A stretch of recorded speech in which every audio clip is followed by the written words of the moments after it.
Praise the Lord. ദൈവനാമമഹത്വം ഉണ്ടായിരിക്കട്ടെ. ദൈവസന്നിധി നാം ആയിരിക്കുമ്പോൾ ഇന്നത്തെ അല്പനേരത്തെ ചിന്തയ്ക്കായി എടുത്തിരിക്കുന്ന തിരുവചനം രാജാക്കന്മാരുടെ 1-ാം പുസ്തകം 18-ാം അധ്യായം 41-ാം വാക്യം. പിന്നെ ഏലിയാവ് ആഹാബിനോട്, നീ ചെന്ന് ഭക്ഷിച്ചു പാനം ചെയ്യുക, വലിയ മഴയുടെ മുഴക്കമുണ്ട് എന്ന് പറഞ്ഞു. ഈ 1 രാജാക്കന്മാരുടെ 18-ാം അധ്യായം വായിക്കുമ്പോൾ നമുക്ക് കാണാൻ സാധിക്കുന്നത് പ്രാർത്ഥനയുടെ മറുപടിയാണ്. ഹല്ലേലൂയ. ഏലിയാവിൻ്റെ പ്രാർത്ഥനയ്ക്ക് മറുപടി ലഭിക്കുന്നത് നമുക്ക് ഈ 18-ാം അധ്യായം വായിക്കുമ്പോൾ കാണാൻ സാധിക്കുന്നുണ്ട്. വിശ്വാസത്തിൻ്റെ ചെവി കൊണ്ട് ഏലിയാവ് മഴയുടെ മുഴക്കം കേട്ടു. സങ്കീർത്തനങ്ങൾ 25-14 വായിക്കുമ്പോൾ യഹോവയുടെ സഖിത്വം തൻ്റെ ഭക്തന്മാർക്കുണ്ടാകും, അവൻ തൻ്റെ നിയമം അവരെ അറിയിക്കുന്നു. യഹോവയുടെ ഭക്തന്മാർക്ക് എന്തെല്ലാം വരുവാനുണ്ടോ, എന്തെല്ലാം അപ്പച്ചൻ നിരൂപിക്കുന്നുവോ അത് മനസ്സിലാക്കുവാൻ, അതറിയുവാൻ സാധിക്കുന്നുണ്ട്. ഇവിടെ ഹല്ലേലൂയ ഏലിയാവിന് പരസ്യമായും രഹസ്യമായും പ്രാർത്ഥിച്ച് ഓരോന്നിൻ്റെ മറുപടി ലഭിക്കുന്നത് ഈ 18-ാം അധ്യായം വായിക്കുമ്പോൾ കാണാൻ കഴിയുന്നുണ്ട്. അതായത് പരസ്യമായി പ്രാർത്ഥിച്ചത് ഈ 18-ാം അധ്യായം 36 മുതലുള്ള വാക്യം നമുക്ക് നോക്കുമ്പോൾ കാണാൻ കഴിയുന്നുണ്ട്. ഭോജനയാഗം കഴിക്കുന്ന നേരമായപ്പോൾ ഏലിയ പ്രവാചകൻ അടുത്തു ചെന്ന് അബ്രഹാമിൻ്റെയും ഇസഹാക്കിൻ്റെയും ഇസ്രായേലിൻ്റെയും ദൈവമായ യഹോവേ, ഇസ്രായേലിൽ നീ ദൈവമെന്നും ഞാൻ നിന്റെ ദാസൻ എന്നും ഈ കാര്യങ്ങളൊക്കെയും ഞാൻ നിന്റെ കൽപ്പനപ്രകാരം ചെയ്തുവെന്നും ഇന്ന് വെളിപ്പെടുത്തട്ടെ. യഹോവേ, എനിക്ക് ഉത്തരമരുളണമേ. നീ ദൈവം തന്നെ. യഹോവേ, നീ ഞങ്ങളുടെ ഹൃദയം വീണ്ടും തിരിച്ചു എന്ന് ഈ ജനം അറിയേണ്ടേനെ എനിക്ക് ഉത്തരമരുളണമേ എന്ന് പറഞ്ഞു. ഉടനെ യഹോവയുടെ തീ ഇറങ്ങി ഹോമയാഗവും വിറകും മണ്ണും ദഹിപ്പിച്ചു, തോട്ടിലെ വെള്ളവും വറ്റിച്ചു കളഞ്ഞു. ജനമെല്ലാം അത് കണ്ട് കവിണ്ണു വീണു. യഹോവ തന്നെ ദൈവം, യഹോവ തന്നെ ദൈവം എന്ന് പറഞ്ഞു. ഏലിയാവ് രഹസ്യമായി ഹല്ലേലൂയ പ്രാർത്ഥിക്കുകയും പരസ്യമായി പ്രാർത്ഥിക്കുകയും ചെയ്യുന്നതിൻ്റെ ഓരോ മറുപടികളാണ് പ്രിയ ദൈവമക്കളെ കാണുവാൻ സാധിക്കുന്നത്. ഹല്ലേലൂയ. യഹോവയുടെ സന്നിധിയിൽ ഏലിയാവ് പരസ്യമായി പ്രാർത്ഥിച്ചപ്പോൾ അവിടെയുള്ള മറ്റുള്ളവരെ ഈ യഹോവ ദൈവമെന്ന് പറയുവാനിടയായി തീർന്നു. പിന്നീട് നമുക്ക് ഹല്ലേലൂയ 18-ാം അധ്യായം 42-ാം വാക്യം വായിക്കുമ്പോൾ കാണാൻ സാധിക്കുന്നുണ്ട്, രഹസ്യമായിട്ട് പ്രാർത്ഥിക്കുവാൻ മലമുകളിൽ കടന്നുപോയ ഒരു ഏലിയാവിനെ. ഹല്ലേലൂയ.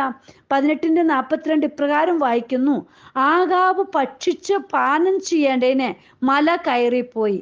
ഏലിയാവോ കർമ്മേൽ പർവ്വതത്തിൻ്റെ മുകളിൽ കയറി നിലത്ത് കുനിഞ്ഞ് മുഖം തൻ്റെ മുഴങ്കാലുകളുടെ നടുവിൽ വെച്ച് പ്രാർത്ഥനയിൽ ഹല്ലേലൂയ മുഴുകിയിരിക്കുന്നതായിട്ട് കാണുവാൻ കഴിയുന്നുണ്ട്. ഹല്ലേലൂയ. നോക്കൂ, ആഹാബ് എന്തിനാണ് പോയത്? മലയിൽ കയറിപ്പോയത് ഭക്ഷിച്ച് പാനം ചെയ്യുവാൻ.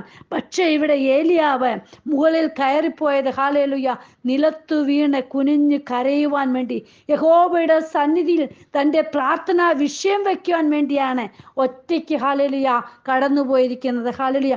ഒരു ദൈവ പൈതലിന് എവിടെ ഇരുന്ന് എങ്ങനെ പ്രാർത്ഥിച്ചാൽ മറുപടി ലഭിക്കുമെന്നറിയാം. പ്രാർത്ഥന വിവിധ രീതിയിലുണ്ട് പ്രിയ ദൈവമക്കളെ. അത് പ്രാർത്ഥന മനുഷ്യനും ദൈവവുമായിട്ടുള്ള ആ ബന്ധത്തിനനുസരിച്ചിരിക്കും, കൂടാതെ പ്രാർത്ഥനാ വിഷയത്തിനനുസരിച്ചിരിക്കും. ഹല്ലേലൂയ.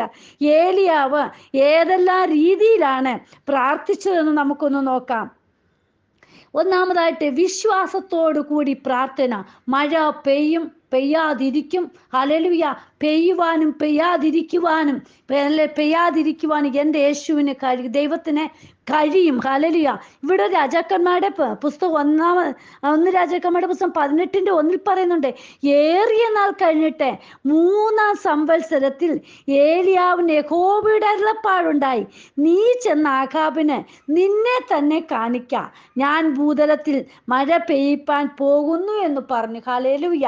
നോക്കൂ, 3 സംവത്സരമായിട്ട് ഹല്ലേലൂയ മഴയില്ലാതിരിക്കുകയായിരുന്നു.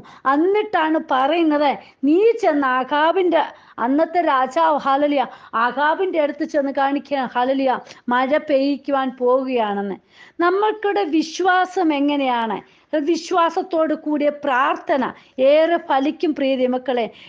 യോഹന്നാന്റെ 1-ാം ലേഖനം 5-14-15 വാക്യങ്ങളിൽ പറയുന്നുണ്ട്, ലഭിച്ചു എന്നുള്ള വിശ്വാസം അവന്റെ ഇഷ്ടപ്രകാരം നാം എന്തെങ്കിലും അപേക്ഷിച്ചാൽ അവൻ നമ്മുടെ അപേക്ഷ കേൾക്കുന്നു എന്നുള്ളത് നമുക്ക് അവനോടുള്ള ധൈര്യമാകുന്നു. നാം എന്തപേക്ഷിച്ചാലും അവൻ നമ്മുടെ അപേക്ഷ കേൾക്കുന്നു എന്നറിയുന്നു എങ്കിൽ അവനോട് കഴിച്ച അപേക്ഷ നമുക്ക് ലഭിച്ചു എന്നും അറിയുന്നു. ഹല്ലേലൂയ. വിശ്വാസത്തോടു കൂടി ലഭിച്ചു എന്നുള്ള ആ വിശ്വാസത്തോടു കൂടി പ്രാർത്ഥിക്കണം പ്രിയ മക്കളെ. നോക്കൂ, അടുത്തതായിട്ട് ഒറ്റയ്ക്കുള്ള പ്രാർത്ഥന. ഹല്ലേലൂയ. 18-ാം അധ്യായം 42-ാം വാക്യത്തിൽ രാജാക്കന്മാരുടെ ഇത് കാണുന്നുണ്ട്. ഏലിയാവോ കർമ്മേൽ പർവ്വതത്തിന്റെ മുകളിൽ കയറി നിലത്തു കുനിഞ്ഞ് മുഖം തന്റെ മുഴങ്കാലുകളുടെ നടുവിൽ വച്ചു എന്ന് നമ്മൾ ആദ്യമേ തന്നെ വായിച്ചു. ഹല്ലേലൂയ. സങ്കീർത്തനം 46-10 പറയുന്നുണ്ട്, മിണ്ടാതിരുന്നും ഞാൻ ദൈവം എന്നറിഞ്ഞുകൊള്ളുവിൻ. ഹല്ലേലൂയ. പ്രിയ ദൈവമക്കളെ, പ്രാർത്ഥനയിൽ ഒരു കാത്തിരിപ്പ് ആവശ്യമാണ്. രഹസ്യത്തിലുള്ള പ്രാർത്ഥന ഏറ്റവും അനുഗ്രഹം പകർന്നു തരുന്നതാണ്. ഹല്ലേലൂയ. നമ്മുടെ ഹല്ലേലൂയ രഹസ്യത്തിലുള്ള പ്രാർത്ഥനയുടെ സമയത്ത് ഹൃദയ കവാടങ്ങൾ ഹല്ലേലൂയ അടയ്ക്കണം. ഹല്ലേലൂയ. മത്തായി എഴുതിയ സുവിശേഷം 6-6 അതുകൊണ്ടാണ് പറഞ്ഞിരിക്കുന്നത്, നീയോ പ്രാർത്ഥിക്കുമ്പോൾ അറയിൽ കടന്ന് വാതിലടച്ച് രഹസ്യത്തിലുള്ള നിന്റെ പിതാവിനോട് പ്രാർത്ഥിക്ക. രഹസ്യത്തിൽ കാണുന്ന നിന്റെ പിതാവ് നിനക്ക് പ്രതിഫലം തരും. ഹല്ലേലൂയ. Praise the lord. പ്രിയ ദൈവമക്കളെ, പ്രതിഫലം തരുന്ന നല്ല അപ്പച്ചനോട് രഹസ്യത്തിൽ നമ്മുടെ ആവശ്യം വെച്ച് പ്രാർത്ഥിക്കുമ്പോൾ അവിടെ പ്രതിഫലമാണ് കിട്ടുന്നത്, മറുപടിയാണ് കിട്ടുന്നത്. അടുത്തതായിട്ട് ഭയഭക്തിയോടും വിനയത്തോടും കൂടി പ്രാർത്ഥിക്കണം. നാം ആരാണെന്നുള്ളത് മനസ്സിലാക്കി ആരോടാണ് പ്രാർത്ഥിക്കുന്നതെന്ന് വിനയത്തോടു കൂടി യാചിക്കണം. അടുത്തതായിട്ട് നോക്കൂ, ഏകാഗ്ര ഹൃദയത്തോട് പ്രാർത്ഥിക്കണം.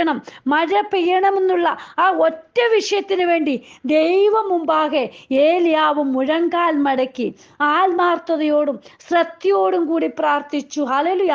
അശ്രദ്ധ പ്രാർത്ഥനയിൽ പാടില്ല പ്രിയ മക്കളെ. മനം മുഴുകി പ്രാർത്ഥിക്കുമ്പോൾ അതിന് മറുപടി ഉണ്ട്. അതുകൊണ്ടാണ് യാക്കോബ് അപ്പോസ്തലന്റെ പുസ്തകത്തിൽ 5-17-18 വാക്യങ്ങൾ പറയുന്നുണ്ട്, ഏലിയാവ് നമുക്ക് സമസ്വഭാവമുള്ള മനുഷ്യനായിരുന്നു. മഴ പെയ്യാതിരിക്കേണ്ടതിന് അവൻ പ്രാർത്ഥനയിൽ അപേക്ഷിച്ചു. 3 സംവത്സരവും 6 മാസവും ദേശത്ത് മഴ പെയ്തില്ല.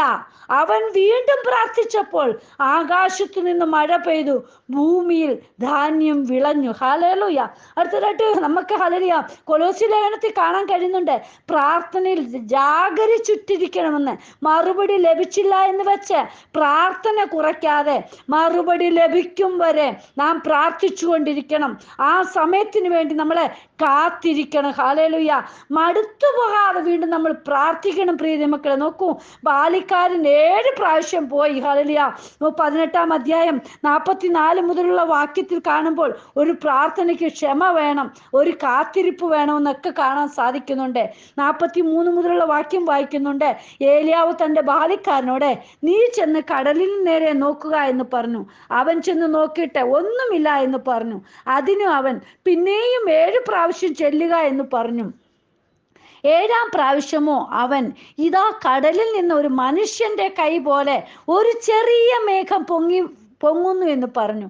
അതിന് അവൻ നീ ചെന്ന് ആഹാബിനോട് മഴ നിന്നെ തടുക്കാതിരിക്കേണ്ടതിന് രഥം പൂട്ടി ഇറങ്ങിപ്പോക എന്ന് ബോധിപ്പിക്ക എന്ന് പറഞ്ഞു. ക്ഷണത്തിൽ ആകാശം മേഘവും കാറ്റും കൊണ്ട് കറുത്ത് വൻമഴ പെയ്തു. ആഹാബ് രഥം കയറി ഇസ്രായേലിലേക്ക് പോയി. പ്രിയരെ, നാം കർത്താവിൻ്റെ സമയത്തിനായിട്ട് കാത്തിരിക്കുമ്പോഴാണ് അവിടെ മറുപടി കാണുന്നത്. ഹല്ലേലൂയ. നമ്മുടെയും പ്രാർത്ഥന ദൈവം കേൾക്കും. വിശ്വാസത്തോടെ നമുക്ക് പ്രാർത്ഥനയിൽ മുന്നേറാം. കർത്താവിൻ്റെ സന്നിധി നമ്മെ തന്നെ സമർപ്പിക്കാം. ഏലിയാവ് സമസ്വഭാവമുള്ള മനുഷ്യൻ നമ്മെ പോലെ തന്നെ പ്രിയ മക്കളെ. നമ്മൾക്കിടെ വിശ്വാസം വർദ്ധിക്കണം. ഹല്ലേലൂയ. ദൈവസന്നിധി സമർപ്പിക്കാം. കർത്താവേ, ഇന്ന് വചനം കേൾക്കുന്ന ഓരോ മക്കളുടെയും വിശ്വാസം വർദ്ധിക്കുവാൻ ഇടയായി തീരണമേ. ദൈവകരങ്ങളിലേക്ക് സമർപ്പിക്കുന്നപ്പ ഏത് വിഷയത്തിന് വേണ്ടി മുഴങ്കാൽ മടക്കുന്നു അതിന്മേൽ ദൈവപ്രവൃത്തി വെളിപ്പെടണം കർത്താവേ. അപ്പൻ അങ്ങനെ ചെയ്യുന്നതിനായി സ്തോത്രം. പ്രാർത്ഥന കേട്ട കേട്ടതിനായി സ്തോത്രം, യേശുവിൻ നാമത്തിൽ തന്നെ. ആമേൻ. God bless you all. ബിനുവജു, മുംബൈ. ഹല്ലേലൂയ. സ്തോത്രം.